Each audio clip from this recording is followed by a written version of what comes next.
ìbò kù sí dẹ̀dẹ̀ níṣe ni gómìnà yìí ń làágùn burúkú bẹ́ẹ̀ ọ̀rọ̀ àwọn ẹgbẹ́ òṣèlú APC gan ni ó jọ pé ń pa gómìnà ìpínlẹ̀ Ọ̀ṣun láyà ìyẹn sẹ́nẹ́tọ̀ Adémọ́lá Adélékè.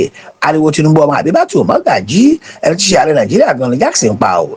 Ǹjẹ́ kí ni gómìnà Adélékè sọ pé ọmọ ìyálẹ̀gà ṣe o bí ètò ìdìbò ìpínlẹ̀ Ọ̀ṣun ṣe kù sí dẹ̀dẹ̀. President Tinubu, I'm passing this message to you. Kí lẹ fẹ́ kí Ọ̀ṣun ṣe? A ní pé àti endorse yìí kí ló dé tí wọ́n fi pa wá, kí ló fi pa ọmọ Yorùbá. Àwọn ọlọ́pàá ti wà compromise. Ẹ jẹ́ kí wọ́n máa wá sí bọ́dà wa. Àwọn kidnappers wà bẹ́ẹ̀ lọ bá wọn.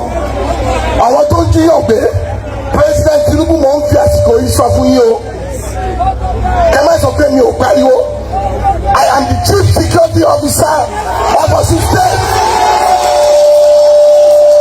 Hello, President Tinubu, I am passing this message to you.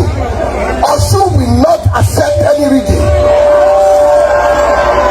We will go out en masse and vote and defend our vote. Mo tún repeat here.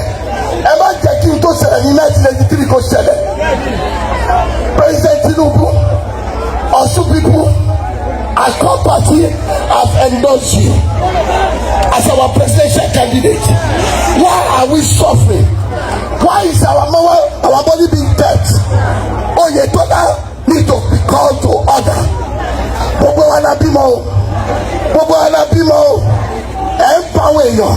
Ǹjẹ́ ni wọ́n ń sọ ní pé ẹ̀jẹ̀ wọn mọ́lọ́mọ́ tí àwọn tó bá lọ́wọ́ ń bẹ̀ tó ń pa Ọlọ́run á dá sẹ̀ríà fún wọn.